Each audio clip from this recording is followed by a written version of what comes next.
तुम्ही दिलेल्या शेअर्सच्या टिपमुळे माझं 50,000 रुपयाचं नुकसान झालं.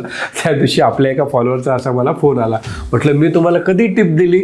म्हणे सर तुमची मला ती फ्रेंड रिक्वेस्ट आली होती, मग मी ती ॲक्सेप्ट केली, मग तुम्ही मला तुमच्या व्हॉट्सॲपच्या ग्रुपवरती जॉईन केलं आणि तुम्ही तिथे सांगितलं की हे शेअर्स घ्या, मी तुम्हाला गाईड करतो म्हणून.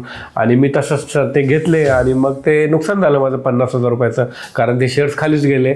तर मित्र हो, काळजी घ्या. मी कोणत्याही प्रकारची फ्रेंड रिक्वेस्ट तुम्हाला पाठवत नाही आणि शेअरवरती टिप देण्याचा तर दूरपर्यंत काही संबंध नाही. उलट मीच सांगतो की तुमच्या पैशांची काळजी घ्या, शेअर बाजारापासून लांब राहा, SIPला आणि म्युच्युअल फंडला जवळ करा.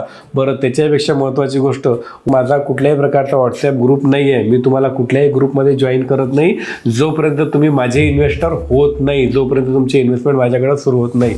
त्यानंतरही मी ग्रुप नाही, फक्त ब्रॉडकास्ट सिरीज बनवत असतो. तर मित्र हो, माझ्या नावाने कुठल्याही प्रकारची फ्रेंड रिक्वेस्ट असेल तर अजिबात ॲक्सेप्ट करू नका. माझ्याकडं खरंच एवढा वेळ नाही आहे ती रिक्वेस्ट तुम्हाला पाठवण्यापर्यंत. तो 100% फ्रॉड असेल माझ्या नावाने होत असेल तर. आणि मला कमेंट करून नक्की सांगा की खरंच अशा रिक्वेस्ट तुम्हाला पण आलेल्या आहेत का, आणि तुम्ही कुठला ग्रुप जॉईन तर नाही केला ना, आणि केला असेल तर त्यामधून लगेच एक्झिट व्हा. बाकी हा रील जास्तीत जास्त शेअर करा, कारण माझ्या नावाने कुठल्याही प्रकारची फसवणूक होऊ नये असं मला अगदी मनापासून वाटतंय. आणि तुमच्या इन्व्हेस्टमेंटसाठी आजच भेटा, पण शेअर्स नाही, फक्त SIP आणि म्युच्युअल फंड.